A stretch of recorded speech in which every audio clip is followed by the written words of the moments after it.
ஆன்லைனில் பார்த்து கொண்டிருக்கிறவர்களுக்கும் என்னுடைய அன்பின் வாழ்த்துக்கள்.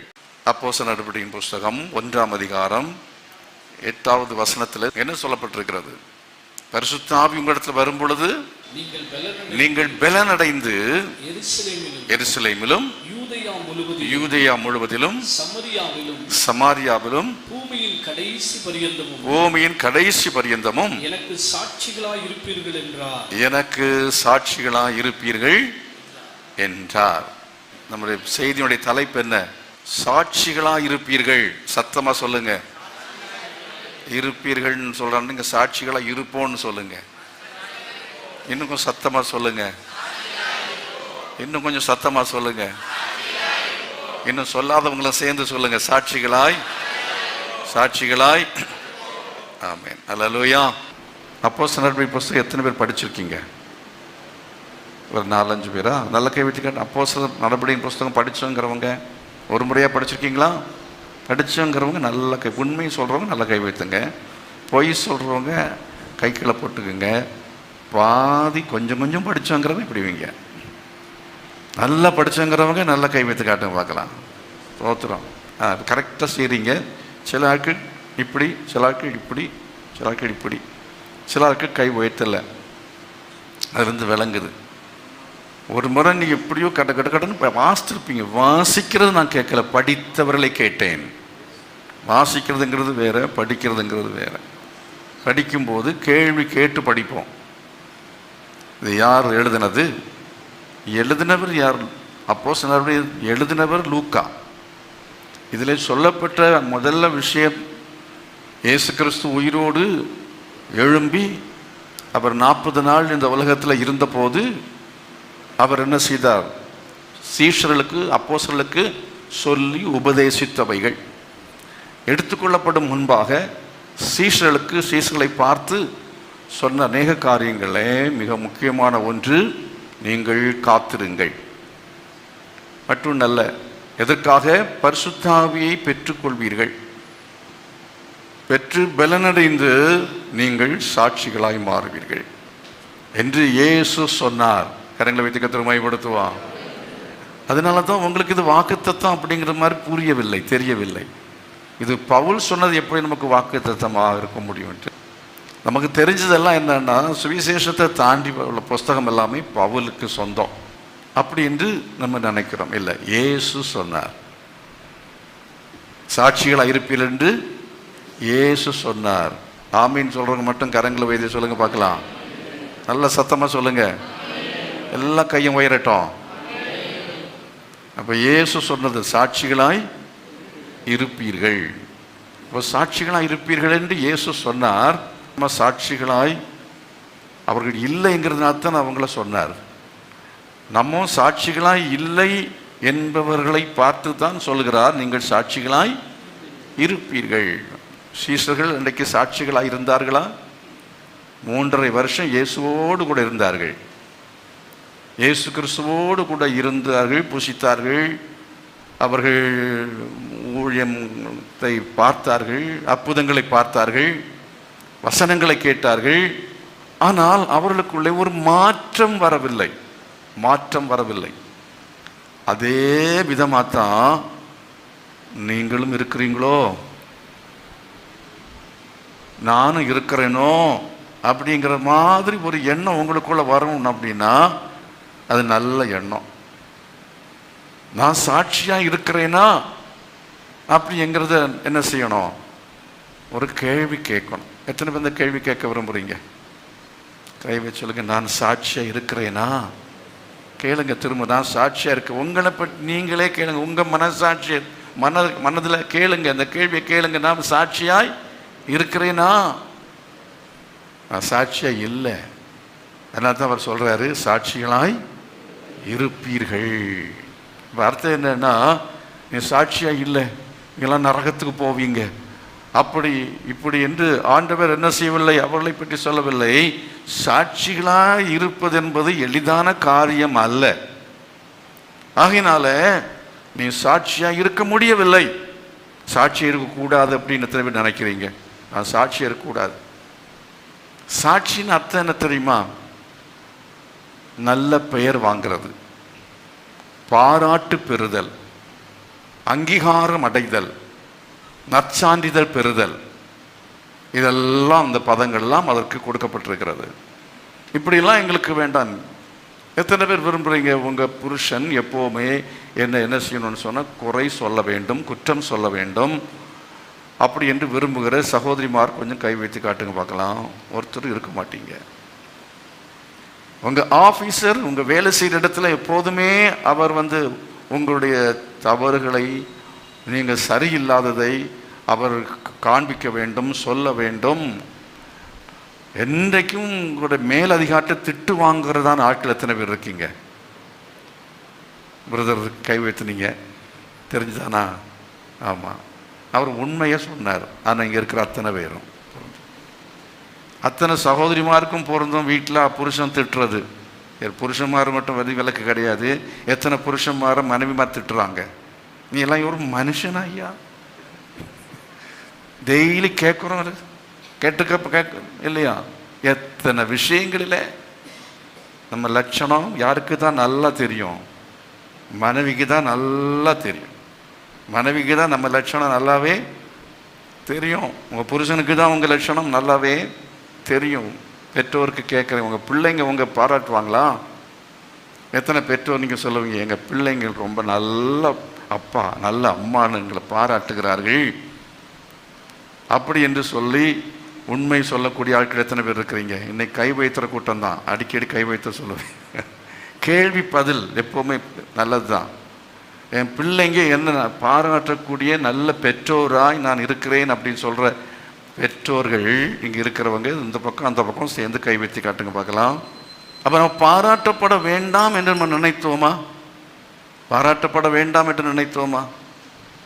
எத்தனை பேர் நம்ம சாட்சியாக இருக்கக்கூடாது, எங்கே போனாலும் கெட்ட பேர் வாங்கணும்னு விரும்புகிற ஆட்கள் எத்தனை பேர் இருக்குங்க?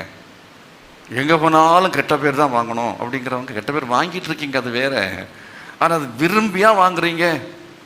நல்லவனாக இருக்கணும், நல்ல பிள்ளையாக இருக்கணும், நல்ல பேர் வாங்கணும் அப்படின்னு சொல்லி விரும்புகிறேன்.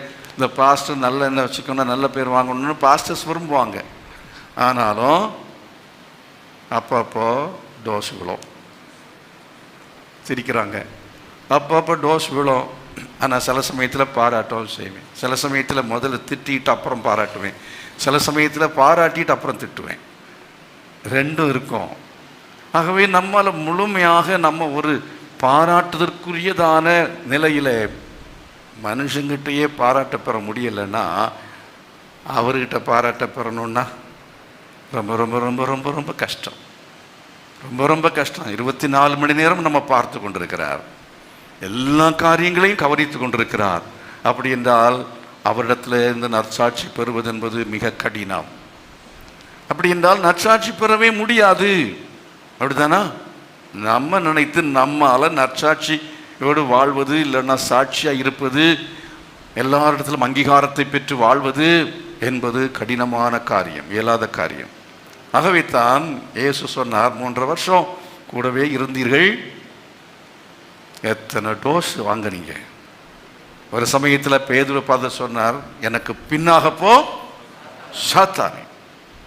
நம்ம சொன்ன கெட் அவுட் அப்படின்னு சொன்ன மாதிரி, என்னை விட போ அப்படின்னு ஆண்டவர் சாத்தானேன்னு சொல்லி கூப்பிட்டார். இன்னும் ஆவியில் அறியீர்களா அப்படின்னு சொல்லி பேசினார். இயேசு கிறிஸ்து எப்போவுமே அவர் என்ன செய்தார்னா, தாடி வச்சுட்டு ஒரு அங்கி போட்டிட்டு அப்படி சாதுவாக கண்ணை மூடிட்டு அப்படியே உட்கார்ந்தார் அப்படின்னு இல்லை, சாட்டி எடுத்தார். கர்த்தருக்கு ஸ்தோத்திரம். சில சமயத்தில் அமைதியாக இருந்தார். அதை பற்றி இப்படி சொல்ல போகிறேன், இந்த பேரடாக்ஸ் ஆஃப் கிராஸ் அப்படின்னு அதுக்கு பேர். முரண்பாடுகள், சிலுவையின் முரண்பாடுகள், கிறிஸ்துவில் இருக்கிற முரண்பாடுகள் அப்படிங்கிறது. அது முரண்பாடு அல்ல, முரண்பாடு போல தோன்றும். இந்த பக்கம் இந்த பக்கம் ரெண்டும் சேர்ந்து அவருடைய கருத்து சத்தம் போடுவார், திட்டுவார், சில டைமில் அமைதியாக இருந்தார். ஆண்டவர் சாட்சியாக வைக்கணும்னு விரும்புகிறவங்க எல்லாம் கை வைத்து ஒரு ஜெபம் பண்ண போகிறீங்க. ஆண்டவரே, உங்களுடைய வார்த்தையின்படி, வாக்குத்தத்தின்படி பரிசுத்த ஆவியானவர் என்மேல் வரணும். நல்ல கை வச்சல. பரிசுத்த ஆவியானுடைய அனுபவத்தை எனக்கு தார். Give me the experiences of the holy spirit. பரிசுத்த ஆவியானவருடைய அனுபவத்தை என் மேல் நீர் கட்டளையிடுவீராக என்று சொல்லி எல்லா கரங்களை வைத்து ஆண்டு சமத கேளுங்க. உம்முடைய அபிஷேகம், உம்முடைய அபிஷேகம், உம்முடைய பலன் இல்லாமல் என்னால் முடியாது ஆண்டவரே, முடியாது, என்னால் முடியாது. கடைசியில் நம்ம பாடி ஆண்டு கேட்க போகிறோம், பலன் தாருமே. என்ன கேட்கணும்? டெய்லி கேட்கணும், ஆண்டவர் பலன் தாருமே, பலன் தாருமே. காலைல சவர் மாதிரி எழும்பி 5 மணிக்கு ஜெபம் பண்ணுங்க, ஆண்டவரே இன்னைக்கு புருஷன்கிட்ட திட்டு வாங்காமல் நல்ல பெயர் வாங்கிறதுக்கு பலன் தாருமே. அலுவலகத்தில் நான் போகும்போது கெட்ட பெயர் வாங்காமல் இருக்குது, பலன் தாருமே. என்னுடைய சமுதாயத்தில் எனக்கு நல்ல பெயர் வேணும், பலன் தாருமே என்று தினந்தோறும் நம்ம ஜெபிக்கணும். அதுக்கு தேவை என்ன? ஞானம் தேவை. அதுக்கு தேவை என்ன? கிருபை தேவை. அதுக்கு அவருடைய பலன், சக்தி தேவை. we need the power, the strength. சாட்சி அப்படின்னு சொல்கிற சமயத்தில் வேத புத்தகத்தில் பழைய ஏற்பாட்டில் சொல்லப்பட்டிருக்கிற சாட்சிகளை குறித்து எபிரேயர் நிருபக்காரன் 11ஆம் அதிகாரத்தில், எபிரேயர் 11ஆம் அதிகாரத்தில் சொல்லியிருக்கிறார். எல்லாத்தையும் நீங்கள் எடுத்து இப்போ வாசிக்கிறது முடியாது, திறந்து வச்சுக்கலாம், திறந்து வைத்துக் கொள்ளுங்கள். பைபிள் திறந்து வச்சுக்கிங்க, நோட்ஸ் எழுதுங்க. ஆனால் என்ன நீங்கள் பார்க்கணும், இந்த உலகத்தில் முதலாவது சாட்சி, நான் ஒரு நம்பர் கூட எண்ணலை, ஒரு 10, 14, 15 வகையான சாட்சி எழுதி வச்சுருக்கேன். முதல்ல என்ன தெரியுமா? நல்லவன் என்கிற சாட்சி. என்ன சாட்சி? நல்லவன் என்கிற சாட்சி. இந்த சாட்சியை பெற்றது யார் தெரியுமா? மோசையா? இல்லை, கொர்நேலியு. அப்போஸ்தலர்களின் புஸ்தகத்தில் கொர்நேலியை பற்றி எங்கே சொல்லி இருக்கிறது? 10ஆம் அதிகாரத்தில் 22ஆம் வசனம் வாசிங்க. நீதிமானும் தேவனுக்கு பயப்படுகிறவரும் யூத ஜனங்கள் எல்லாராலும் நல்லவர் என்று சாட்சி பெற்றவரும், நல்லவன் என்று சாட்சி பெற்றவனுமா இருக்கிற. என்ன பிரச்சனை தெரியுமா? நமக்கு ஞாயிற்றுக்கிழமை வந்தாலும் நம்ம ஏதோ ஒரு சத்தத்தை கேட்டு எமோஷனல் ஆகிட்டு போயிட்டே இருக்கிறோம். உட்கார்ந்து நிதானமாக வேதத்தை பகுத்து கேட்கக்கூடிய தன்மையும் இல்லை, அந்த மாதிரிப்பட்ட பிரசங்கத்தை விரும்புகிற தன்மையும் இல்லை. அப்படி பேசணும், பகுத்து நிதானித்து விசுவாசிகள் வசனத்தை கேட்கணும். மைதானத்தில் பிரசங்கத்தை கேட்கறதுங்கிறது வேற. அங்கே தியானமோ ஸ்டடியோ இல்லை, அங்கே ஒரு பப்ளிக்கில் ப்ரீச்சிங். ஆனால் இங்கே டீச்சிங். சபைக்கு என்ன செய்யணும்? போதிக்க வேண்டும், போதனை. எல்லாம் கவனிங்க. நல்லவன் என்று சாட்சி பெற்றான். நல்லவன். எல்லாரும் நம்ம விரும்புகிற ஒரு காரியம் என்னவென்று சொன்னால், நான் ஒரு நல்ல ஒரு நபராக இருக்கணும், என் மனைவிக்கு ஒரு நல்ல புருஷனாக இருக்கணும், என் புருஷனுக்கு ஒரு நல்ல மனைவியாக இருக்கிற. கொஞ்சம் என்ன செய்யணும்? முயற்சி செய்யணும். கவனமாக இருக்க. என் பெயர் கெட்டு போகக்கூடாது, என் பெயர் கெட்டு போகக்கூடாது. நம்ம பற்றி என்ன நினைப்பாங்க? நான் இப்படி உடுத்துனா எப்படி நினைப்பாங்க? அரைகுறையாக உடுத்திட்டு போனால் சமுதாயம் என்ன சொல்லும்? வேகமான பைக்கை ஓட்டுனா 4 பேர் பார்த்து என்ன செய்வாங்க? என்ன சொல்லுவாங்க? அதில் ஒரு மதிப்பெண் போடுவாங்க. இவன் எப்படிப்பட்ட வாலிபன், எப்படிப்பட்ட ஒரு ஆள் அப்படிங்கிற ஒரு தீர்மானத்தை உலகம் பண்ணிவிடும். ஆகினால நம்ம எல்லாருக்கும் என்னவென்று சொன்னால், நல்ல பெயர். சிலருக்கு அந்த பெயர் பிரச்சனையே கிடையாது. நல்ல சம்பாதிக்கணும், ஒரே லட்சியம். ஒரே லட்சியம் என்ன? நல்லா சம்பாதிக்கணும். நல்லா சம்பாதிக்கணும். எவன் கேடு கெட்டு போனாலும் சரி, என்ன பண்ணாலும் சரி, எத்தனை முறை ஜெயிலுக்கு போனாலும் சரி, ஊர் உலகமெல்லாம் காரி துப்புனாலும் சரி, நான் என்ன செய்யணும்? 4 தலைமுறைக்கு சேர்த்து வச்சுட்டு சாகணும். கடைசியில் சாகும்போது சில சமயத்தில் கல்லறை புகழ்ச்சி கிடைக்கும், அது உண்மை கிடையவே கிடையாது. செத்து போன பிற்பாடு பேசுவாங்க பாருங்க. அதில் சில சமயத்தில் எம்எல்ஏ கூப்பிடுவான், ஊராட்சி மன்ற தலைவரை கூப்பிட்டுருவான். ஏன்னா கூப்பிட்டு பேச வச்சாதான் இவருக்கு குடும்பத்துக்கு பெயர் எடுக்கிறதுக்காக. அவன் என்னத்தை எழுதுவான், என்ன வாசிப்பான், அவனும் சொல்லுவான், இவன் ரொம்ப நல்லவராக இருந்தார், ரொம்ப சூப்பராக இருந்தார், இவனை பற்றி சுத்தமாக தெரியாது. கல்லறை புகழ்ச்சி. அந்த கல்லறை புகழ்ச்சி எல்லாருக்கும் ஒருவேளை கிடைக்கும், சில டைம் அது கூட கிடைக்காம கூட போகலாம், அது கூட சில சமயத்தில் கிடைக்காம கூட போகலாம். அப்படி போனவர்களும் உண்டு. ஹிட்லர் பற்றி இன்னைக்கு யாராவது சொல்லுவாங்களா? அவன் நல்லவன் சொல்லுவாங்களா? ஹிட்லர்னு சொல்கிறீங்க, அது யார் உங்கள் பிரதர் பேரான்னு கேட்பீங்க, அது வேற இருக்கட்டும். சரித்திரமும் தெரியாது, நமக்கு பைபிளும் தெரியாது. எத்தனை பேர் இப்போ உள்ள நடைமுறையில் நியூஸ் படிச்சுட்டு இருக்கீங்க தெரியல, நியூஸும் தெரியாது. தெரிஞ்சதெல்லாம் என்ன அப்படின்னு சொன்னால் அவனை பற்றியதான காரியம், இவனை பற்றி காரியம், இப்படி தேவையில்லாத காரியங்கள் தான் தெரியும். அருமையான தேவனுடைய சமூகத்தில் நம்ம எல்லாம் ஜெபம் ஆண்டவரே நல்லவன் என்று பெயர் பெறணும். நல்ல கை வைத்து கேளுங்க, நல்லவன் என்று சாட்சி பெறணும். நல்லவன் சாட்சி, நான் சாகும்போது மட்டும் உயிரோடு இருக்கும் பொழுதே என்னை எல்லாம் நல்லவன், இவர் நல்ல ஒரு மனுஷன்,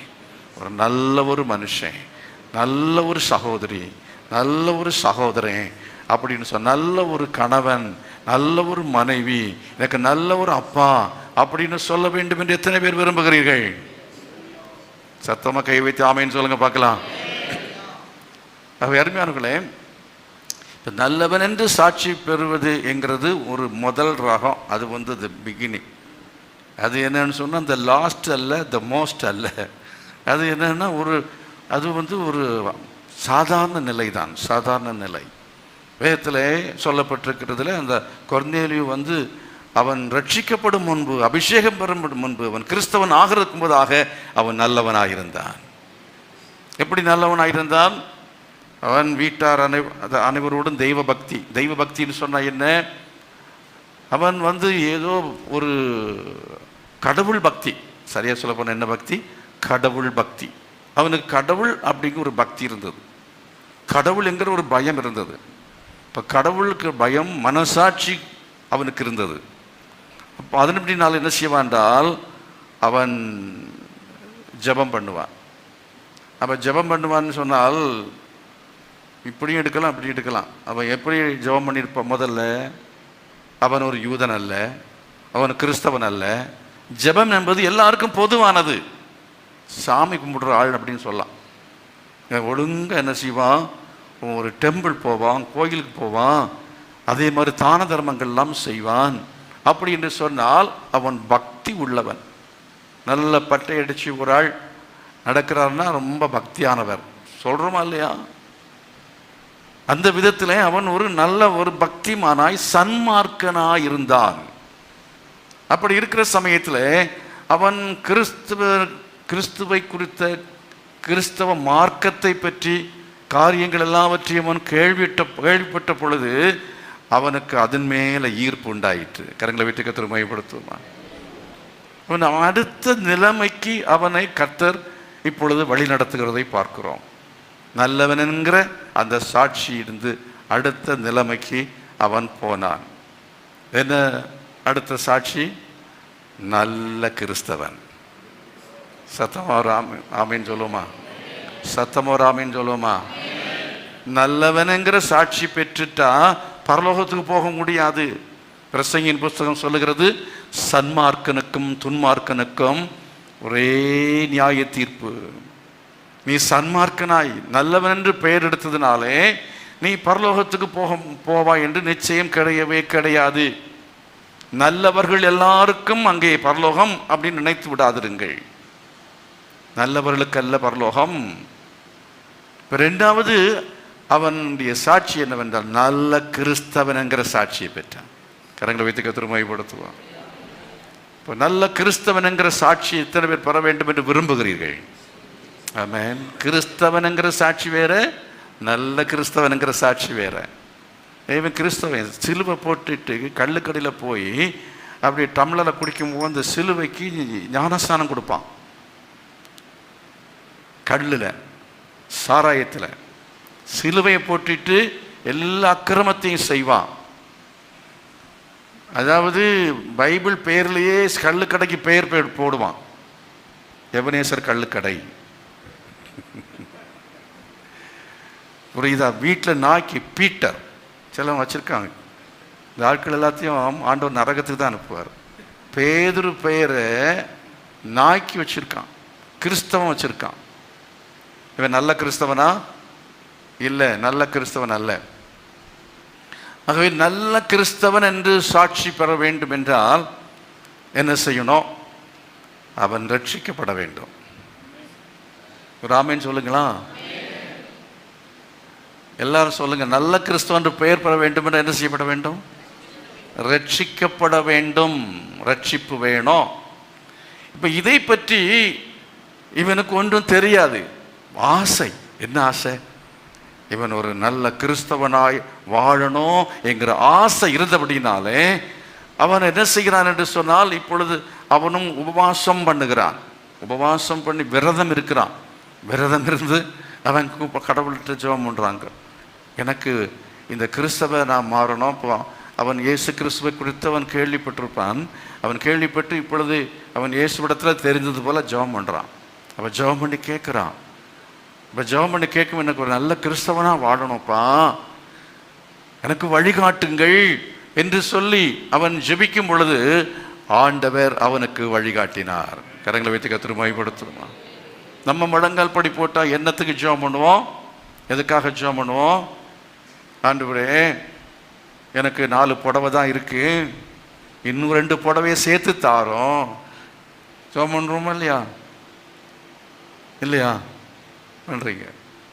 இந்த மாதிரி ஏதோ வீட்டை கேட்குறோம், அதை காரை கேட்குறோம் அப்படின்னு நிறைய உட்கார்ந்து லிஸ்ட்டு போட்டு, இந்த என்ன கடை, க்ரோசரி ஷாப், மளிகை கடைக்கு போனால் ஒரு லிஸ்ட்டு கொடுப்போம். முன்னால் ஒரு லிஸ்ட்டை கொடுத்தா அவன் என்ன செய்வான்? எடுத்து மல்லி 1 கிலோ, மிளகாய் 1 கிலோ, அரிசி 5 கிலோ, அந்த லிஸ்ட்டை பார்த்து என்ன செய்வான்? டிக் பண்ணி ஜாமான்கள் எடுத்து தருவான். அதே மாதிரி ஆண்டவர்கிட்ட ஒரு லிஸ்ட்டு கொண்டு போகிறோம். இதை செய்வீராக, இதை செய்வீராக. அது கேட்கறதுலையே அவருக்கு எரிச்சல் வரும். இவன் வேலைக்கு வச்ச ஆள் மாதிரி, நான் தசம பாகம் கொடுக்குறேன் அல்லவா, நீ செய்வீராக. ஞாயிற்றுக்கிழமை ஆராதனைக்கு போகிறேன் அல்லவா, செய்வீராக. நீ கட்டில் போட்டு கவர்ற வேலைக்காரனா என்ன? ஆனால் இவன் என்ன ஜெபம் பண்ணான் தெரியுமா? இவன் என்ன ஜெபம் பண்ணான் தெரியுமா? ஆண்டவரே, ஒரு நல்ல கிறிஸ்தவனாக வாழணும். ஒரு நல்ல கிறிஸ்தவனாக வாழ்ந்தான். ஒரு நல்ல கிறிஸ்தவனாய் மாறுவதற்கு எனக்கு தெரியவில்லை, எனக்கு வழிகாட்டும் என்று சொல்லி அவன் சொன்னான். நல்ல கிறிஸ்தவன் என்று ஆசைப்பட்டு அவன் ஜெபிக்கும் பொழுது கர்த்தர் என்ன செய்தார் என்றால், எங்கேயோ பல கிலோமீட்டர்களுக்கு அப்புறம் மைல்களுக்கு அப்பால் இருந்த பேதுருவுக்கு தரிசனத்தில் தோன்றி என்ன செய்தி, அந்த கொர்நேலியுங்கிற ஒரு மனுஷன் இருக்கிறான், அவன் ஜெபம் பண்ணிக்கிறான். அவனுக்கு ஒரு நல்ல ஆசை, ஒரு வாஞ்சை என்னவென்று சொன்னால், அவன் எனக்காக வாழ வேண்டும், ஒரு நல்ல கிறிஸ்தவனாய் வாழ வேண்டும் என்று சொல்லி விரும்புகிறான். நீ போ என்று சொல்லி பேதுருவை அனுப்புகிறதை பார்க்கிறோம். கரங்களை வைத்து கர்த்தரை மகிமைப்படுத்துவோமா. பேதுருவை ஆண்டவர் அனுப்பி அவனுக்கு என்னெல்லாம் அவனுக்கு சொல்லணுமோ அவனுக்குள்ள ஒரு மாற்றத்தையும் ஏற்படுத்தி, யாருக்கு? பேதுருக்கு ஒரு மாற்றம் தேவை. இவனை நல்ல கிறிஸ்தவனா மாற்றணும்னா முதல்ல இவன் நல்ல கிறிஸ்தவனா மாறணும் இல்லையா? அதாவது நான் சொல்றது என்னென்னு, நான் சொல்ல வேண்டிய விஷயங்கள் நான் ஒரு 15 சொன்ன பாருங்க. அதை தாண்டி புதிய ஏற்பாட்டில் சாட்சிகள் அப்படின்னு சொல்லிட்டு பல காரியங்கள் இருக்குது. இந்த 15 பாருங்க, நல்லவனுங்கிற சாட்சி, நல்ல கிறிஸ்தவனுங்கிற சாட்சி, ரட்சிக்கப்பட்டவங்கிற சாட்சி. எழுதினவங்க கடற்கடன்னு எழுதிக்கிங்க, இல்லைன்னா யூடியூப்பில் போய் பார்த்து அப்புறம் என்ன செய்யுங்க, நோட்ஸ் எடுத்துக்கோங்க. அபிஷேகம் பெற்றவன் என்கிற சாட்சி, நீதிமான் என்கிற சாட்சி, பிரியமானவன் என்கிற சாட்சி, பயபக்தி உள்ளவன் என்கிற சாட்சி, விசுவாச வீரன் என்கிற சாட்சி, பொறுமைசாலி என்கிற சாட்சி, உண்மை உழைப்பாளி என்கிற சாட்சி, பரிசுத்தவான் என்கிற சாட்சி, சிறந்த தலைவன் என்கிற சாட்சி, சிறந்த சாதனையாளர்கள் என்கிற சாட்சி, இரத்த சாட்சிகள் என்கிற சாட்சி. கரங்களை உயர்த்தி கர்த்தரை மகிமைப்படாலோயா. இதெல்லாம் எங்கிருந்து எடுத்தீங்க பாஸ்டர்? நீங்க எடுத்து வச்சிருக்கீங்க பாருங்க. எபிரேயர் 11 அதிகாரம் வீட்டில் படிச்சு பாருங்க, அதுல இதெல்லாமே இருக்கிறது. இத்தனை காரியங்களும் அங்கே சொல்லப்பட்டிருக்கிறது. எத்தனை காரியங்களும் அங்கே சொல்லப்பட்டிருக்கிறது. இப்போ இப்படிப்பட்டதான அந்த சாட்சி எல்லாம் பெற வேண்டும் என்று சொன்னால் என்ன செய்ய வேண்டும்? என்ன செய்ய வேண்டும்? அப்போஸ்தலர் 2:32. இந்த இயேசுவை தேவன் எழுப்பினார். இதற்கு நாங்கள் எல்லாரும் சாட்சிகளா இருக்கிறோம். இப்போ அடுத்தது 3ஆம் அதிகாரத்தை வாசித்து பாருங்க. 3ஆம் அதிகாரத்தில் 15ஆம் வசனம் வாசித்து பாருங்க. 3:15. ஜீவாதிபதியை கொலை செய்தீர்கள். அவரை தேவன் மரித்தோரிலிருந்து எழுப்பினார். அதற்கு நாங்கள் சாட்சிகளாய் இருக்கிறோம். 4:33 வாசியுங்கள். 4:33. கர்த்தராகிய இயேசு கிறிஸ்துவின் உயிர்த்தெழுதலை குறித்து அப்போஸ்தலர்கள் மிகுந்த பலமாய் சாட்சி கொடுத்தார்கள். என்ன செய்தார்கள்? சாட்சி கொடுத்தார்கள் என்று சொல்லப்பட்டிருக்கிறது. 5ஆம் அதிகாரம் 32வது வசனத்தை வாசித்து பாருங்கள். 5:32. இந்த சங்கதிகளை குறித்து நாங்கள் அவருக்கு சாட்சிகளாய் இருக்கிறோம். தேவன் தமக்கு கீழ்ப்படிகிறவர்களுக்கு தந்தருளின பரிசுத்த ஆவியும் சாட்சி என்றார்கள். இப்போ அடுத்தது 6ஆம் அதிகாரம் 3ஆம் வசனத்தை வாசித்து பாருங்கள். 6ஆம் அதிகாரம் 3ஆம் வசனம். ஆதலால் சகோதரரே பரிசுத்த ஆவியும் ஞானமும் நிறைந்து நற்சாட்சி பெற்றிருக்கிற 7 பேரை உங்களில் தெரிந்து கொள்ளுங்கள். அப்புறம் அப்போஸ்தலர் 10:22. கொர்நேலியுஸ் நல்லவன் என்று சாட்சி பெற்றான் என்று சொல்லி ஏற்கனவே வாசித்தோம் அல்லவா அந்த வசனம். அப்புறம் வெளிப்படுத்தல் 2:13. உன் கிரியைகளையும் சாத்தானுடைய சிங்காசனமாய் இருக்கிற இடத்தில், சிங்காசனம் இருக்கிற இடத்தில் வாசிங்க. நீ குடியிருக்கிறதையும் நீ என் நாமத்தை பற்றி கொண்டிருக்கிற சாத்தான் குடிகொண்டிருக்கிற இடத்திலே உங்களுக்குள்ளே எனக்கு உண்மையுள்ள சாட்சியான அந்திப்பா என்பவன் கொல்லப்பட்ட நாட்களில், எனக்கு உண்மையுள்ள சாட்சியான அந்திப்பா, அது என்ன சாட்சியம்? கடைசி இரத்த சாட்சி. உண்மையான சாட்சியா இருக்கணும். நான் கடைசியா இரத்த சாட்சியா மரிக்கணும். அல்லேலூயா. சாட்சி எல்லாம் அந்த கிளைமேக்ஸ். நல்லவனுங்கிற பெறுகிற சாட்சி அல்ல, ரட்சிக்கப்பட்டவங்கிற சாட்சி. அப்புறம் என்ன சாட்சி சொன்ன? 2வது என்ன சாட்சி? ரட்சிக்கப்பட்டவங்கிற சாட்சியோடு அல்ல, அபிஷேகம் பெற்றவங்கிற சாட்சி. அதுக்கு பிறகு என்ன? நீதிமானுங்கிற சாட்சி. ஆபேல் நீதிமான்கிற சாட்சி பெற்றான். பிரியமானவன்கிற சாட்சி பெறவன். ஏனோக்கு பிரியமானவன் என்று சாட்சி பெற்றான். பயபக்தி உள்ளவங்கிற சாட்சி பெற வேண்டும். நோவா பயபக்தி உள்ளவங்கிற சாட்சி பெற்றது போல பெற வேண்டும். ஆபிரகாம் விசுவாச வீரன் என்கிற சாட்சி பெற்றான். இதெல்லாம் எபிரேயர் 12 இருந்து நான் சொல்லுகிறேன். ஈசாக்கு பொறுமைசாலி என்கிற சாட்சி பெற்றான். அதே போல யாக்கோபு உண்மையான உழைப்பாளி என்கிற சாட்சி பெற்றான். யோசேப்பு பரிசுத்தவான் என்கிற சாட்சி பெற்றான். மோசே சிறந்த தலைவன் என்று சாட்சி பெற்றான். கிதியோன், பாராக், சிம்சோன், யெப்தா, தாவீது, சாமுவேல் போன்றவர்கள் சிறந்த சாதனையாளர்கள் என்று சாட்சி பெற்றார்கள். கரங்களை வைத்து கர்த்தரை மகிமைப்படுத்துவோமா? அதே போல எபிரேயர் 35 38 வரையிலும் உள்ள வசனங்களை நீங்கள் படித்தால் இரத்த சாட்சிகளின் பட்டியல் சொல்லப்பட்ட இரத்த சாட்சிகள் என்று பெயர் பெற்றார்கள். சத்தமாக அல்லேலூயா சொல்லுவோமா? சத்தமா சொல்லுங்களா? எல்லாரும் சொல்லுங்களா? ஒரு அல்லேலூயாவாவது சொல்லிக்கிட்டு போங்க. வந்து சும்மா உட்கார்ந்துட்டு போகாம ஆராதனைக்கு நேரத்துக்குள்ள வரணும். நல்ல கர்த்தரை ஆராதிக்கணும். இரத்த சாட்சிங்கிற சாட்சி பெறணும். இப்போ பாருங்க, அப்போ எபிரேயர் 12:1 வாசித்து பாருங்க. எபிரேயர் 12:1. ஆகையால் மேகம் போன்ற இத்தனை திரளான சாட்சிகள் நம்மை சூழ்ந்து கொண்டிருக்க பாரமான யாவற்றையும். எதுக்கு ஏன் பாரப்படுறீங்க? எதுக்காக கவலைப்படுறீங்க? நம்ம பாரப்படுவதும் கவலைப்படுவது எதுக்காக சொல்லுங்க?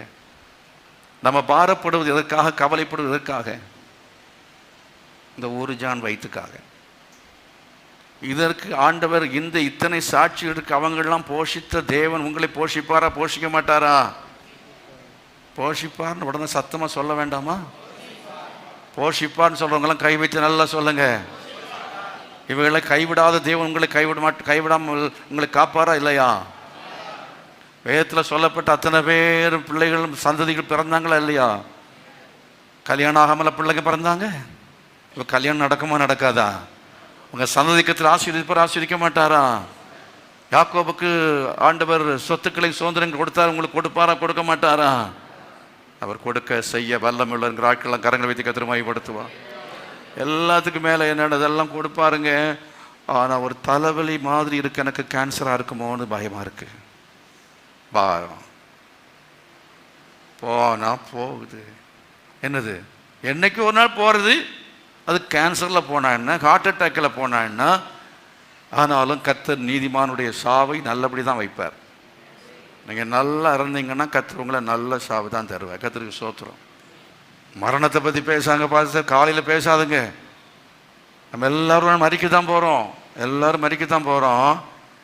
அது எப்படி மறிச்சா என்ன, ஆனால் இப்படி ஒரு மரணம் வந்தால் பரிசுத்தவான்கள் மரணம் கர்த்தருடைய பார்வைக்கு அருமையாக இருக்கிறது. உலகத்தின் பார்வைக்கும் அருமையாக இருக்கத்தக்கதாக கர்த்தர் கிருபை செய்தால் கர்த்தருக்கு ஸ்தோத்திரம். நல்லது, சந்தோஷம். அதாவது அவ்வளோதான், சீக்கிரம் ஒரு கையடிக்கலை, கால் அடிக்கலை, ஐசியூவில் போகலை, அங்கே போய் கீரலை, கிழிக்கலை, மூக்கில் ஓட்ட போடலை, வயிற்றில் ஓட்ட போடலை, இப்படிலாம் இல்லாமல் ஒரு மரணம் வரணும்னு சொல்லி கையை வைத்து எல்லாம் கேளுங்க. இயேசுவின் வருகை தாமித்தால் எனக்கு அப்படிப்பட்ட ஒரு நல்ல மரணம் தான் வரணும் ஆண்டவரே. ஸ்தோத்திரம், அல்லேலூயா. சரி போட்டு இப்போ நான் கேட்குறேன், ஆண்டவரே நான் இரத்த சாட்சியாக மறிக்கணும் அப்படின்னு சொல்லி விரும்புகிற ஆட்கள் கரங்க வச்சு ஜெபம் பண்ணுங்க. ஆண்டவரே எனக்கு மரணம் வந்தால் இரத்த சாட்சியாக மறிப்பதற்கான ஒரு நிலை வந்தால், அப்படி நீங்கள் விரும்பினால், அப்படி ஆண்டவரே நான் இரத்த சாட்சியை மறிக்கவும் ஆயத்தம் என்று சொல்லுகிற ஆட்கள் மட்டும் நல்ல 2 கையை வைத்து சொல்லுங்க. இரத்த சாட்சியா மறிக்கவும் ஆயத்தம் ஆண்டவரே. இரத்த சாட்சியம் சிலக்கெல்லாம் பயம், பாதியில் கையை வச்சிருக்காங்க, வந்துட்டா என்ன பண்றது? அந்தி கிறிஸ்து வரும்போது இயேசு வருகையில் நீங்கள் எடுத்துக்கொள்ளப்படவில்லை என்றால் அந்தி கிறிஸ்துவின் ஆட்சியில் நீங்கள் இரத்த சாட்சியில் மறிக்க வேண்டியதுதான் வரும், வேற வழி கிடையாது. புதிய ஏற்பாட்டில் நம்ம சாட்சியாக இருக்க வேண்டும் என்றால் சொல்லப்பட்டிருக்கிற 4 தலைப்பை சொல்லி முடிக்கிறேன். ஐக்கிய கூடுகை மூலம் நீங்கள் சாட்சியாக இருக்க முடியும். ஐக்கியமாக கூடி வருகிறது மூலம் சாட்சியாக இருக்க முடியும். அப்படித்தான் கொரிந்தியர் என்ன செய்தான்? வீட்டில் கூடினான். வீட்டில் கூடணும், ஜெபக்குழுவாக கூடணும், ஆன்லைனில் கூடணும், சபை ஆராதனையில் கூட வேண்டும், உபவாச ஜபங்களில் கூட வேண்டும். அது எப்படி கூடுறது, அதில் இருக்கிற பிரச்சனை என்னங்கிற காரியம், அதில் எப்படி நாம் சாட்சியாக இருக்க வேண்டும் என்கிறதை குறித்து கடந்த வாரம் நான் பேசியிருக்கிறேன். அபிஷேக அனுபவங்களில் சாட்சியாக இருக்க வேண்டும். கரங்களை வைத்து கர்த்தரை மகிமைப்படுத்துமா? அபிஷேக அனுபவங்களில் சாட்சியாக இருக்க வேண்டும், அபிஷேக அனுபவங்களால் சாட்சியாக இருக்க வேண்டும். 3வது ஜெப வாழ்க்கையில் சாட்சியாக இருக்க வேண்டும், ஜெப வாழ்க்கையால் சாட்சியாக இருக்க வேண்டும் முடியும். நாம் கையிட்டு செய்கிறவைகளில் தேவ அனுக்கிரகம் உண்டாயிருக்கிற என்கிற அந்த சாட்சியை நாம் பெறுவதற்கு நாம் என்ன செய்ய வேண்டும் என்கிறதை குறித்து நம்ம பார்க்கிறோம். பரிசுத்தாவின் அனுபவங்கள், கனிகள் உண்டாவதன் மூலமாக கனிகளினாலே சாட்சி, பிரச்சனைகளை கையாள்வதிலே சாட்சி, கடமை ஆற்றுவதிலே சாட்சி, பாடுகளை சகிப்பதிலே சாட்சி. நாங்கள் ஏற்கனவே சொன்னோம் பாருங்க, அப்போஸ்தலர் நடவடிக்கையின் புஸ்தகத்தில் எடுத்து வாசித்தோமே, அந்த அதிகாரங்கள் எல்லாம் 6 அதிகாரம் 7 அதிகாரம் இன்னும் அந்த அப்போஸ்தலர் நடவடிக்கை முழுதும் வாசித்தீங்கன்னா நான் சொன்ன இத்தனை விஷயங்களும் அங்கே இருக்கிறது. இவைகள் மூலமாக கர்த்தர் நம்மை சாட்சி உள்ளவர்களாய் மாற்றுகிறார். எத்தனை ஒப்பு கொடுக்க விரும்புறீங்க? எல்லாம் எழுமிருப்போமா? ஓ ஹல்லேலூயா. பலன் தாருமேங்கிற பாடலை. ஆமென், ஹல்லேலூயா. Thank you Jesus. கேளுங்க ஆண்டவரே, 2 கையை வைத்து கேளுங்க, எனக்கு பலன் தாருமப்பா, நான் சாட்சியா இருக்கத்தக்கதாக எனக்கு பலன் தாரும்.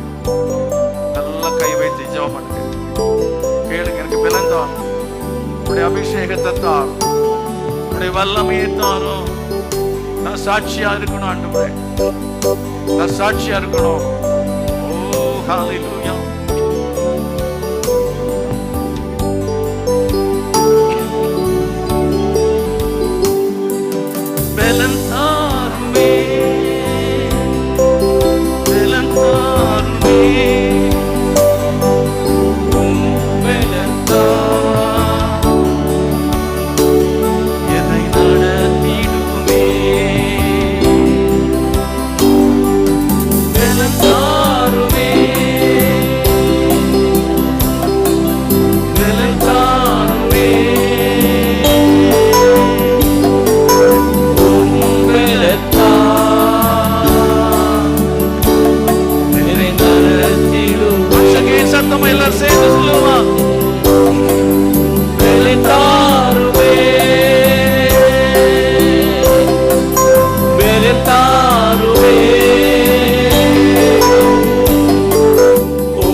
செய்யும்.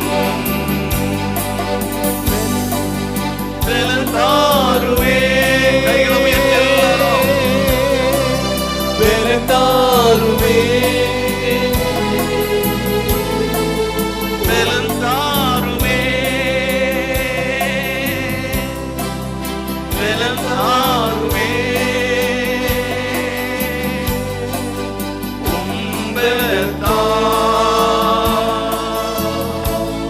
என்னை நடத்திடுமே.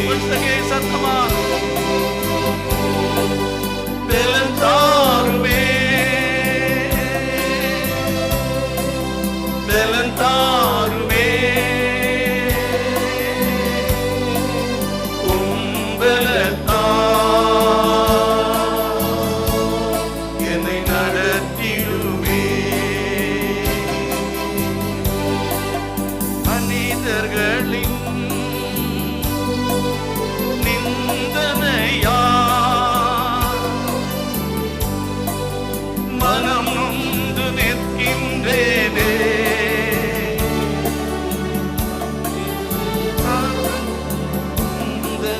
பலன் தாருமே.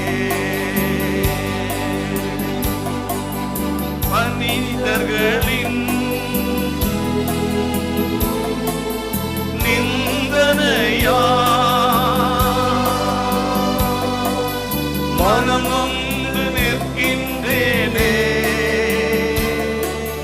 மன்னித்து மறக்க உந்தனின் பலன் தாருமே. சத்தமா எல்லாரும் கைகளை உயர்த்தி பலன் தாருமே. பலன் தாருமே.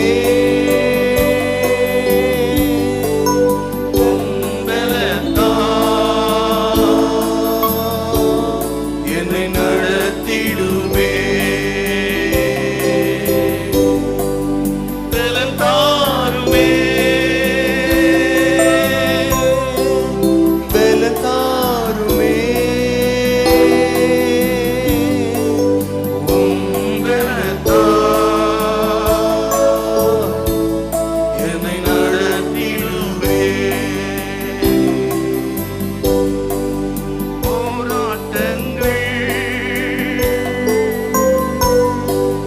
சூழ்ந்ததாலே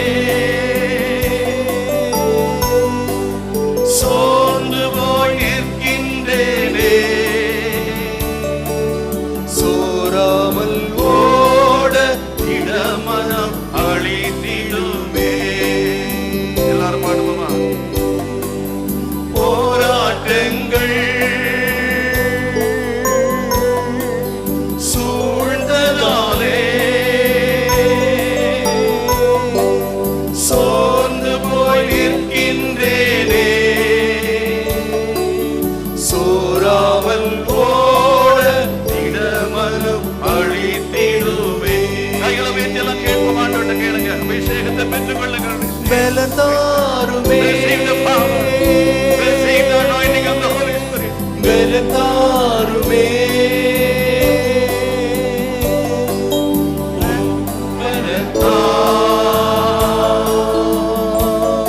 என்னை நடத்திடுமே. பலன் தாருமே. பலன் தாருமே. உம்பலத்தா என்னை நடத்திடுமே.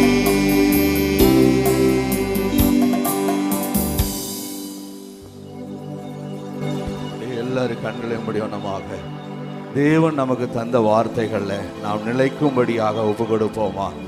தேவ சமூகத்தில் ஆண்டவரே சாட்சிகளாக இருப்பீர்கள் என்று ராஜா. ஆண்டவரே பிதாவின் வாக்குத்தத்தம் நிறைவேறும் வரையும் காத்திருங்கள் என்று சொன்ன ஆண்டவரே உமது வார்த்தைகளை பெற்ற நாங்கள் ஆண்டவரே இந்த நாளில் உமக்கென்று சாட்சிகளாக இருக்கத்தக்கதாய் தேவரீர் எங்கள் சாட்சிகளை காத்து கொள்ள எங்களுக்கு உதவி செய்வீராக சொல்லி எல்லாரும் ஸ்தோத்திரம். ஆண்டவரே உமக்கு பிள்ளைகளாய் ராஜா, உமக்கு சாட்சிகளாய் தேவரீர் அப்பா உமது சீஷர்கள் ஆண்டவரே, நீர் இந்த பூமிக்கு வந்ததற்கும், நீர் சாட்சி கொடுத்ததற்கும், நீர் செய்த அற்புத அடையாளங்களுக்கும், நீர் மரித்ததற்கும் ஆண்டவரே, நீர் உயிரோடு எழுந்ததற்கும் வானங்கள் எடுக்கப்பட்டதற்கு அவள் சாட்சிகளாக இருந்தார்கள்.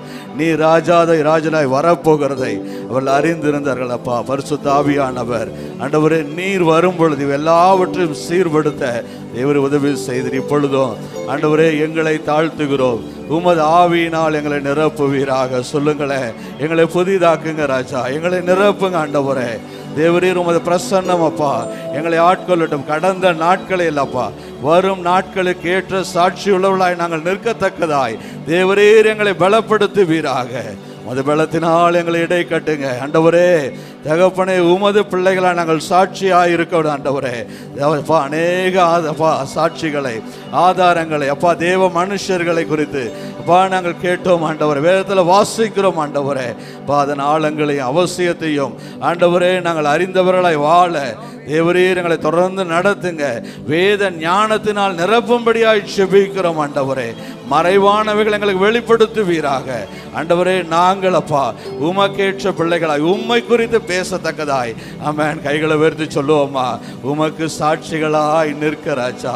உமது அபிஷேகத்தினால் எங்களை நிரப்புங்க அப்பா, உமது அபிஷேகத்தினால் நிரப்புங்க ஆண்டவரே. குறைவின்றி எங்களை காத்து கொள்ளுவீராக தேவரீர். உமது அப்பா கிருபையினால் எங்களை பலப்படுத்துங்க ராஜா, உமது அபிஷேகத்தினால் பலப்படுத்துங்க ராஜா. இயேசுவின் நாமத்தில் ஜெபித்த நல்ல பிதாவே. சேர்ந்து சொல்லுவோம், என் ஆத்துமாவே கர்த்தரை ஸ்தோத்திரி, என் உள்ளமே பரிசுத்த நாமத்தை ஸ்தோத்திரி, என் ஆத்துமாவே கர்த்தரை ஸ்தோத்திரி, கர்த்தர் செய்த சகல உபகாரங்களை மறவாதே. ஆமென். நம்முடைய கர்த்தராய் இருக்கிற இயேசு கிறிஸ்துவின் கிருபையும் பிதாவாகிய தேவனுடைய அன்பும் பரிசுத்த ஆவியானுடைய அந்யோன்யமும் சமாதானம் பாதுகாவலும் நம் அனைவரோடும் சகல பரிசுத்தவான்களோடும் கூட இன்று நிலைக்கு நிலைத்திருப்பதாக. ஆமென். God bless you. கர்த்தர் உங்களை ஆசீர்வதிப்பாராக.